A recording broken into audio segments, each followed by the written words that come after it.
So hello, good afternoon to everyone that is attending this online training course. I will be talking about in this second part about the evolutionary optimization methods applied to power and energy systems, and specifically I will try to explain a little bit how you can take the most profit of your meta-heuristics and evolutionary algorithms when you are solving a complex optimization program. So this is the agenda here. First, we are going to try to motivate the use about why you should be or you should not be using evolutionary algorithms. This is actually comments where these algorithms are suitable to be applied, because it's true that these kind of techniques are very powerful, but sometimes there are other ways in which you can optimize some problems. So we are going to motivate first why evolutionary algorithms are important and where they can fit. After that, I would like to explain some specific heuristics and adaptations. We are going to first revise the generalized vision of some of the heuristics and adaptation. And it's important to mention that adaptation and specific heuristics are an open research field. So it is not limited to these two topics that we are going to touch here, that is initialization of solutions and direct and indirect repair methods. It is broader than this, but because of the time, we are going to focalize in these two specific heuristics and adaptations. And we are going to conclude this talk giving some examples of actual case studies and results in some of the domains in which we have applied these kind of techniques in our group. So let's start with the motivation. And first, there is, of course, a motivation that is related with the environmental concerns. And it is well known that the environmental situation is critical. There are concerns about, for example, global warming that are forcing governments, users, and utilities to take countermeasures to improve the quality in which energy is generated. This was already mentioned by all my colleagues. This is transforming the grid and making it in a more complex ecosystem. And at the same time, it provides a better and more efficient use of clean energy. So I think that this motivation is already clear for all the audience here. And what I would like to focus now is in the motivation on the use of evolutionary computation in what refers to the complexity of the problem that you are trying to solve. And then for this, I would like to illustrate this point, giving a very simple example. First, you need to keep in mind these 3 points that I am here trying to highlight. The first one is that when you are facing a problem in the engineering domain, not only in energy, but in all the engineering domains, you need first to understand the problem that you are facing. You need to be aware that in power systems, you have a wide variety of ways in which you can model a problem. And also you need to be aware that there are already well-known established solution methods. And this is important because sometimes you are facing problems like, for example, here, if I ask you to calculate the power of this electrical circuit, there will be people that maybe is tempting to use evolutionary algorithms because they think, okay, these are generalized optimization tools, so why not apply it here? But actually, this is not even an optimization problem. This is just a mathematical arithmetic problem that can be solved with easier tools that are available. So I brought here this phrase of confusion that confuses that say that don't use a cannon to kill a fly, because for example in this problem you can just make an easy simplification and you don't need to go and study evolutionary algorithms to come and solve these kind of problems. No need to go to sophisticated tools to solve these things. Perhaps now someone could ask then why we need evolutionary algorithms. Is it justified then the use of these techniques to the power and energy field? And when actually it is because the grid is transforming, it is passing from a very simple system that was centralized and that was unidirectional to a multidirectional system in which you have distributed resources now. You have also some users that are making decisions. You have thousands of devices, and you have other considerations that you didn't have in the previous scenario. Just to mention a few, for example, here we can see that now you are facing large-scale problems in which a high number of variables are involved, and these variables can be integer and continuous. You have the optimal power flow of large networks that now is not just unidirectional, but is bidirectional. You need to consider the things like uncertainty, in which you cannot predict some of the variables involved in the problem, like, for example, the generation of renewables, the trips of electrical vehicles, if you are considering this kind of devices. Even if you are considering, for example, the electricity markets, there will be some uncertainty about the prices and about the decisions of other participants. And this was not considered before. There are other things, like, for example, limited decision time. Now, if you are considered day-ahead problems, then it means that you have only one day to solve the problem. So even if you have a deterministic approach that can guarantee you the optimal solution, you need to do it fast. This is very important. And there are other problems that now consider online reconfiguration and real-time optimization. So then it is important the time, and some of the deterministic approach that are available perhaps may fail solving these kind of challenges. Finally, you can also consider, for example, nonlinear objective functions and constraints. And this is another application in which evolutionary algorithms perhaps can have a better performance than the typical optimizers that are already available in the literature. And these are just to mention some of the issues that represent complex problems in smart grids. In fact, as it was mentioned before, the number of studies applying these techniques is increasing year by year, which it's an indicator that these algorithms are efficient and are effective.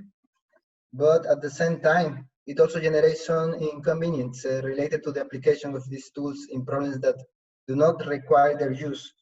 As I want to illustrate in the first example, not everything that you want to solve needs to be solved using evolutionary algorithms. So this is very important because, for example, sorry, Fernando, sorry to interrupt. Yeah. Can you adjust a little bit the mic? The sound is not very good. So if you can just or speak a little closer or adjust some wires there. I will try to speak a little bit closer to the computer. This is better now? It looks like a little better, but because sometimes we can hear, the other times it's worse. Perhaps it's my connection, but yeah, I will try to speak a little bit louder. Okay. Yeah. Sorry about for that. No problem, and sorry for the inconvenience. No problem. Okay. Well, as I was saying, this high number of applications of evolutionary algorithms may have some impact and some inconvenience when you are trying to select the heuristic that you want to apply to your problem. And this is related to the fact that now there are many evolutionary algorithms available, and sometimes you don't know which one is the best for your problem.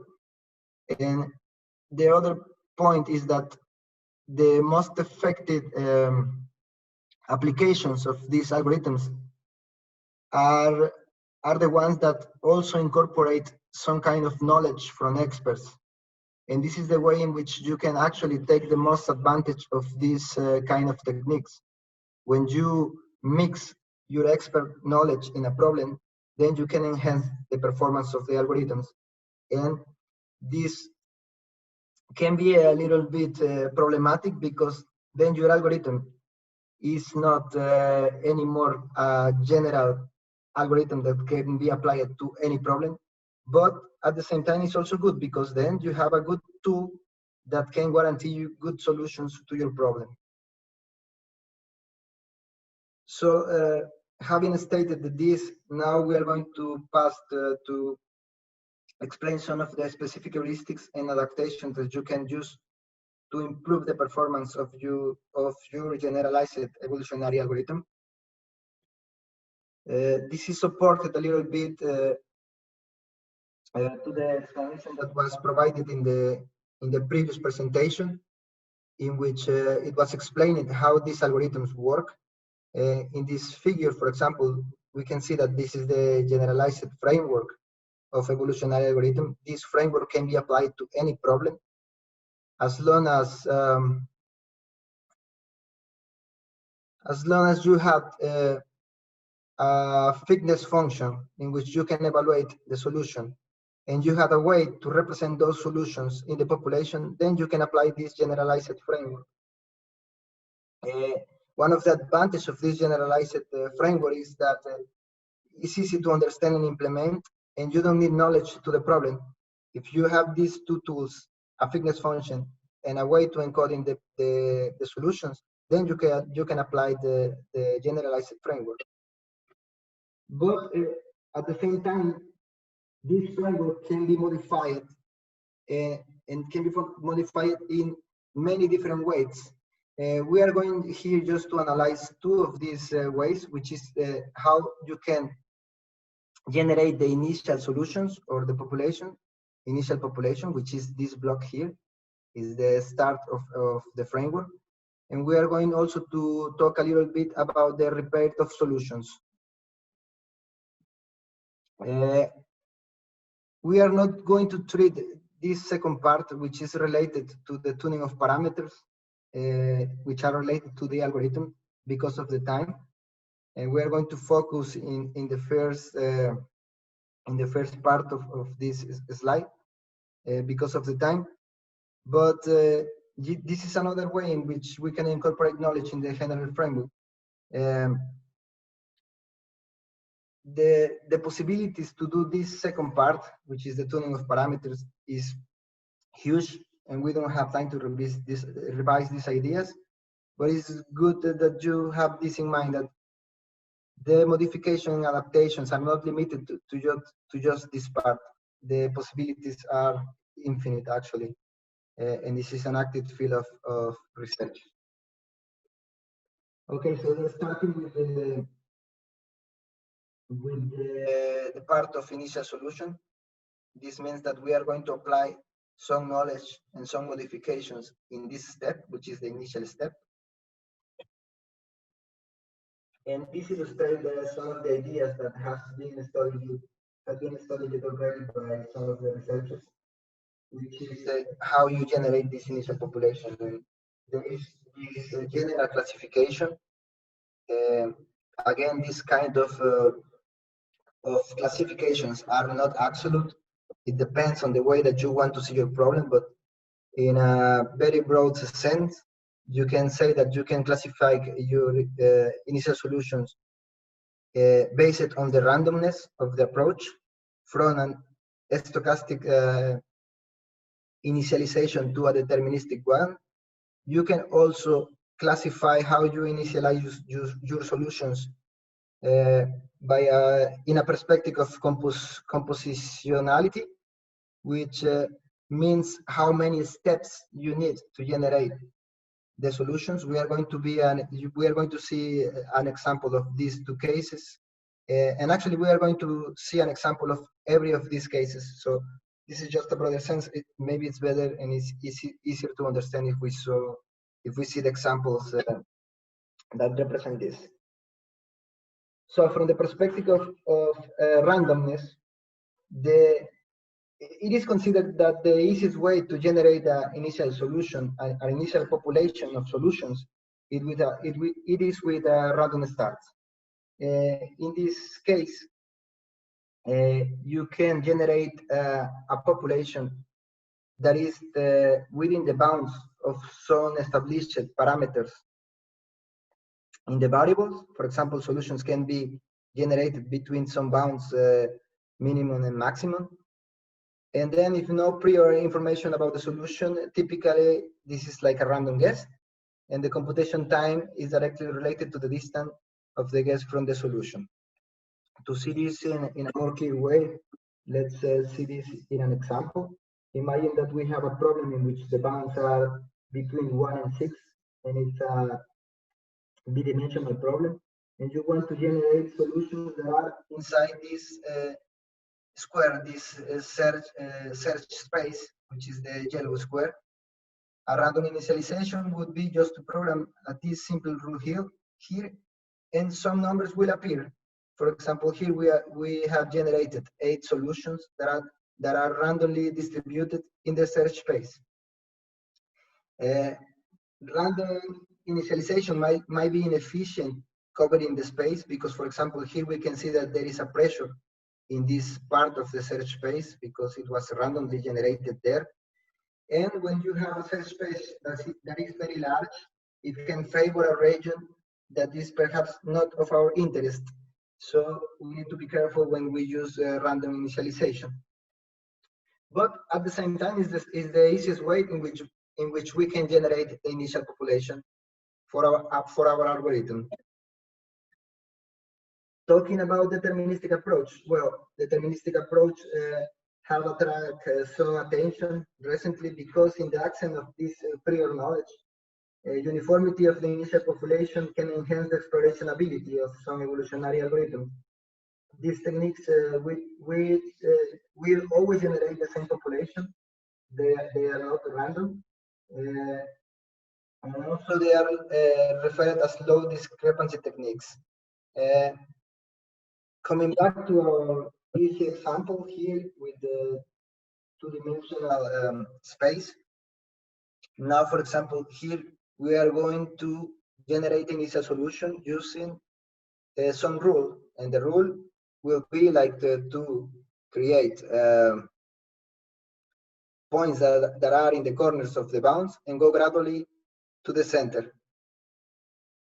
And this is a simple rule that also can have some problems because if the search space is very large, then it could happen that that some of the information can be lost in the holes.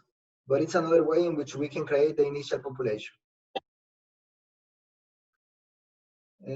Now, passing to the second part of the initialization techniques, we have this composition-based learning, or also called composite. This is a concept that is taken from machine learning. And it's a technique that uses some steps to generate a more robust population. In this case, the simple way to see this is like, for example, this example here, which was taken from this article here, in which you have the first step, which is a random population initialization, not very similar, it's actually equal to the one that I already showed. But in a second step, we calculate and we create a second opposite population that is called opposite population and is generated using this rule here. And then we mix these two populations, we evaluate the union of these two populations in the fitness function, and this gives birth to our initial population. After that, we can start our algorithm. To see this also more clear in our example of the dimensional structures, we have the random population that we generate using this rule. From this initial population, we apply this rule to generate the opposite base population. You can see that, for example, each point here has its opposite in the other population that we have generated artificially, and actually it's like kind of a mirror of the initial population. And then we mix the two of them, and we have our initial population. We evaluate each of these solutions, and the one that has better performance remains in our initial population. There are many variants of this concept. This is not also unique, but there are also some issues that from using this kind of techniques. The first one is that you need to sacrifice some computational burden because you need to evaluate the solutions. Also, the second drawback that you can see here is that the opposition-based population is based on the initial population. So at the end, also your complete population is based in your initial choice. So maybe it could be biased to some regions that you don't want.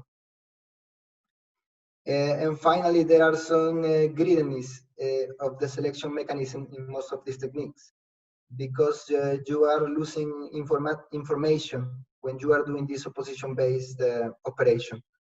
We are not going to go deep on this. It's just for you to keep in mind that there are more than one way in which you can generate this solution. And finally, we have what we call the application-specific initial population generation. And this is where you can put complete knowledge about the problem that you are solving. For example, if you are solving a problem that it is related with variables and with variables related to buying in a market, then you can put these variables into a specific region that you already know that is important for you to get. The problem with these techniques is that may not be effective, efficient, or even applicable in many other areas, but these techniques also are the ones that give better results when you are facing a specific problem.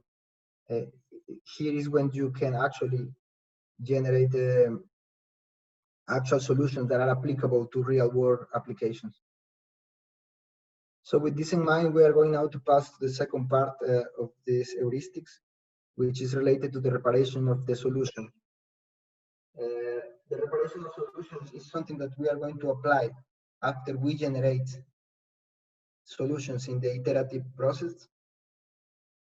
We need to keep in mind that when we are generating new solutions or new individuals in the iterative process, this can lead to the generation of solutions that are unfeasible, that are, for example, out of the bounds that we are out of the bounds of each of the variables, but also it can lead to solutions that may violate some of the constraints of the problem itself.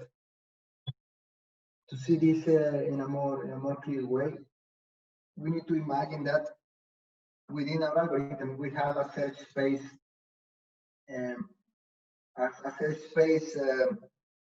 dimension in which our solutions can be generated, but within that search space we have a feasible region, and sometimes our heuristic can generate solutions that falls out of this infeasible feasible solution space. So that's why it is important here to put some repairing heuristics to force the solutions to get to the feasible area.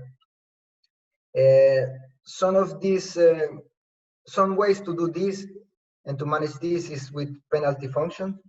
Another ways to do this is also putting some external knowledge into combination with the penalty functions to boost these techniques. There are heuristics that the implementation can be free.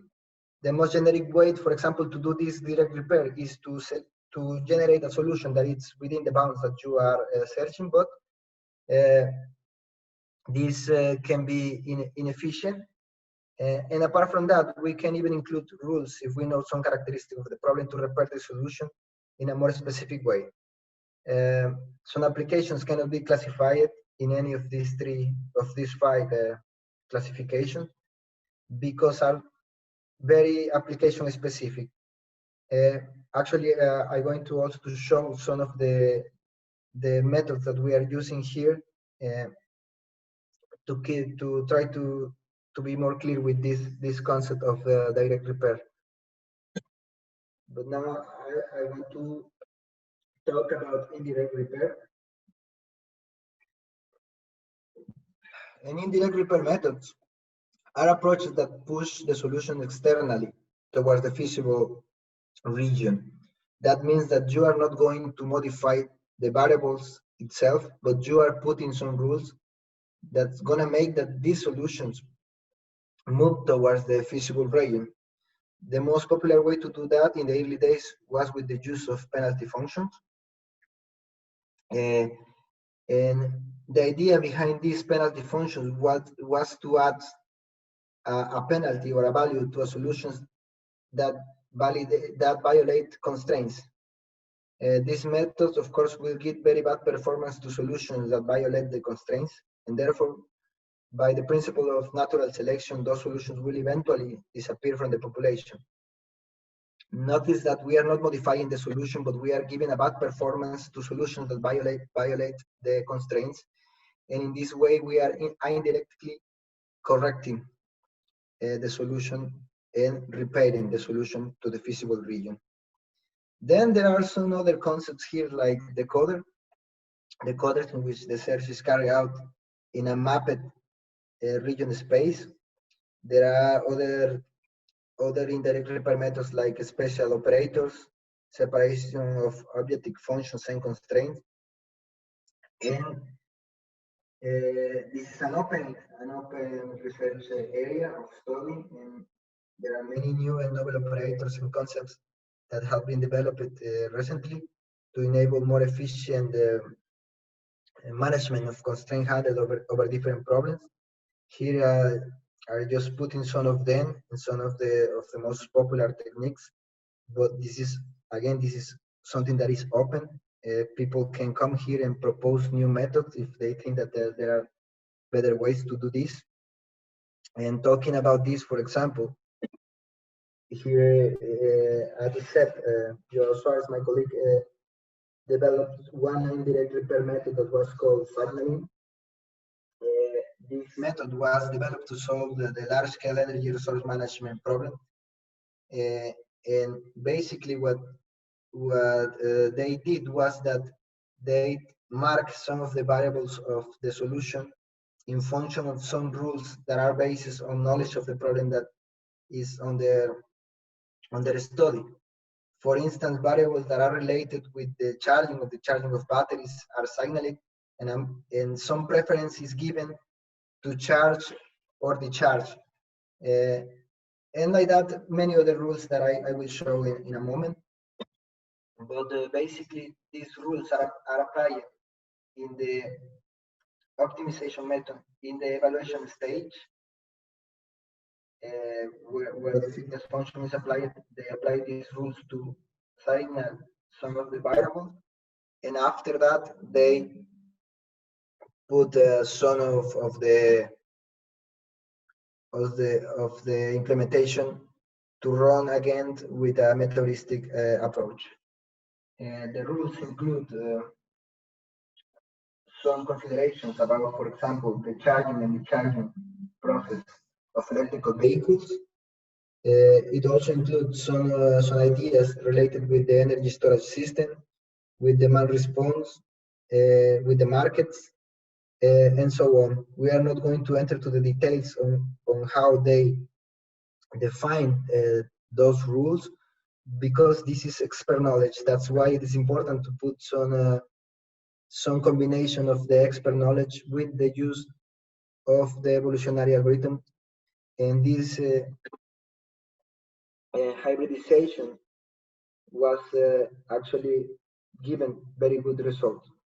The technique is not unique again. Actually, it was refined and the rules were applied also and expanded in later works. Remember that this is an application-specific method, and it was developed by an expert. So the rules are not unique, and the modifications, improvements, and expansion of these are perfectly allowed. Some example, for example, of this expansion was a later paper that was also done by a group in which we use the classic evolutionary framework with a coupled idea of using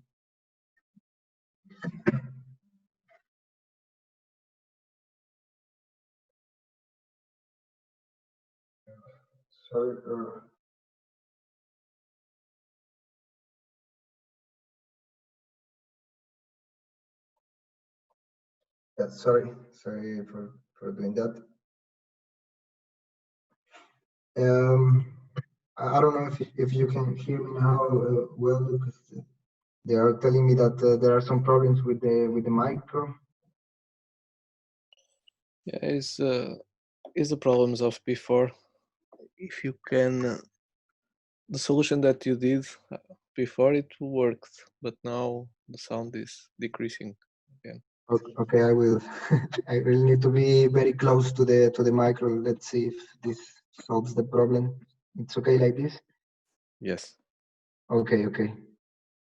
Sorry about that again. I'm almost finishing, so I will try to be brief. The idea of this signaled method was the same as before.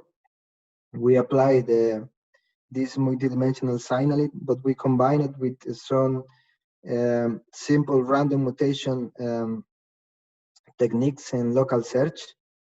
And this actually improved the performance of the algorithm and give better solutions than the previous approach. So this is just to indicate that sometimes incorporating knowledge can be kind of tricky, but it can be very effective when you are solving a specific problem. With this, I'm going to enter just to present some case studies in which we applied actually this signaled method and in which we applied these evolutionary algorithms with the modifications that I mentioned. The first one that I want to mention here is the problem of the computational performance of large-scale centralized energy resource management with consideration of electrical vehicles.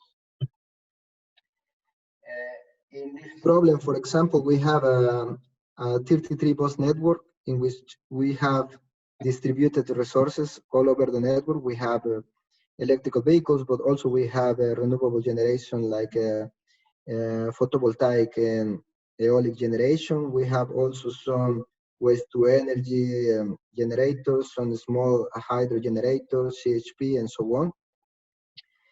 And just to put in context what this means, it means that we have over 280,000 constraints.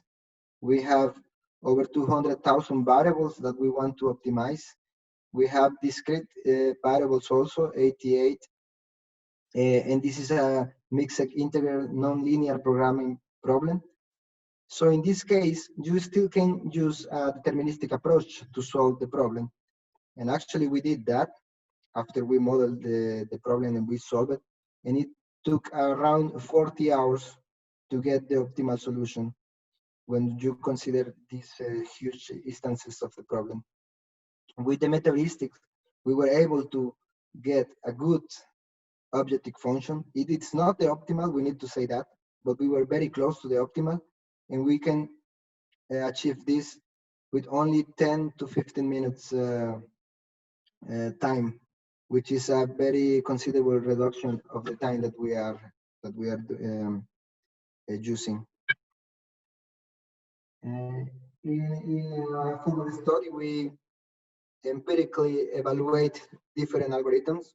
We start by applying the generalized framework of some of the algorithms. And we can see here that, for example, these algorithms take around 15 minutes to get a solution, but the quality of the solution is very low.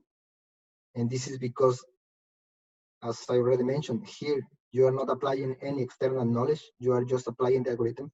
So you can say here that the performance is not very good. Actually, this here which is a PSO. It's already an improved version of the PSO that has some external knowledge, but not the signaling. And you can see the difference between a generalized approach and a more specific one. Then we apply the same algorithms, but incorporating this multidimensional signaling, which is this external knowledge that I was talking about. And the times were more or less the same. They are very competitive with the previous one, but the quality of the solution improved in a very significant way. Improved in a way that is actually very similar to the deterministic solution, but with fewer minutes when you compare the time. This was the latest study in which you combined these evolutionary algorithms with the multidimensional signaling, and the solutions again were very satisfactory.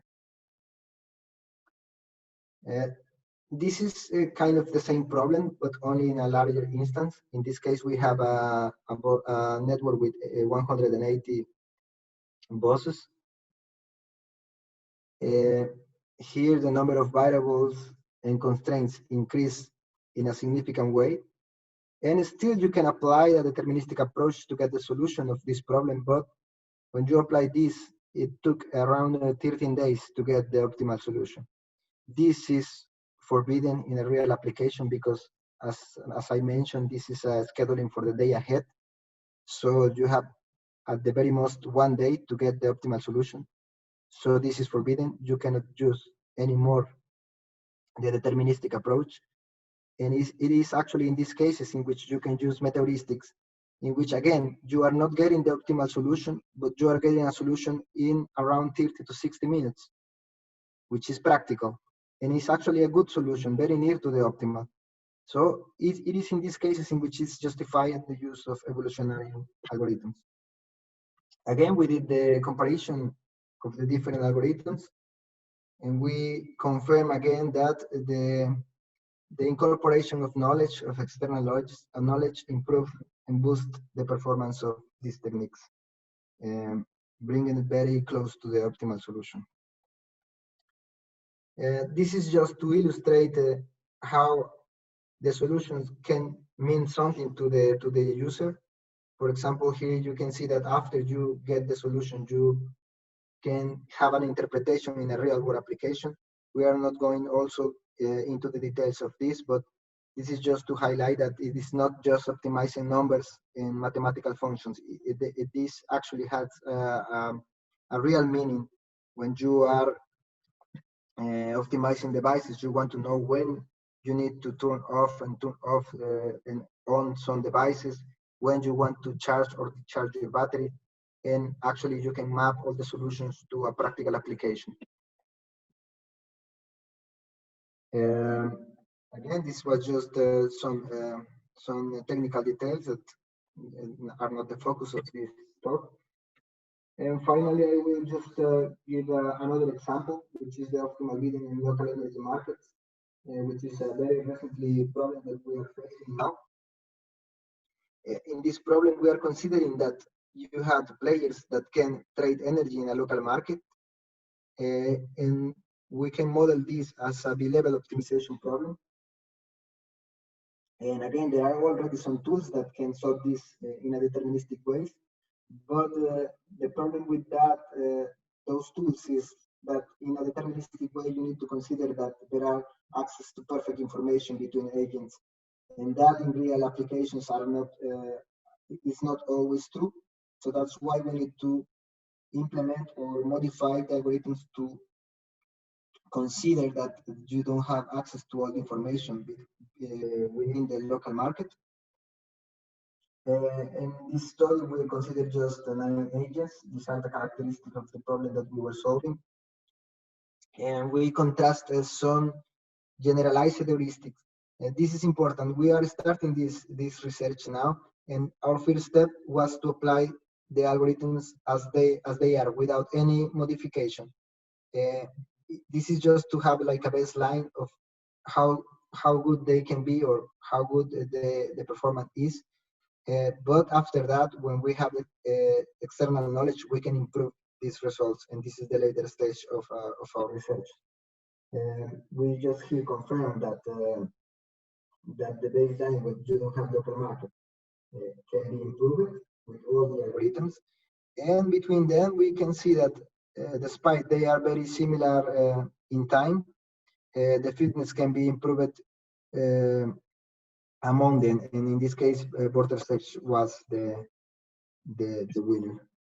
This again is just to illustrate that the results has some meaning. For example, here we can see that the profit of agents passed from nothing to have some profits using evolutionary algorithms. And this is just again just to illustrate that that these algorithms can have a real application and a real meaning for utilities and operators and engineers. And with that, I finish my presentation. Remember that all these ideas are not rigid. They are evolving and improving over time. So I hope that you have now some ideas about what is evolutionary algorithm and when you can apply it and how you can improve them. And that's all. Sorry for the technical details and thank you. Thank you very much.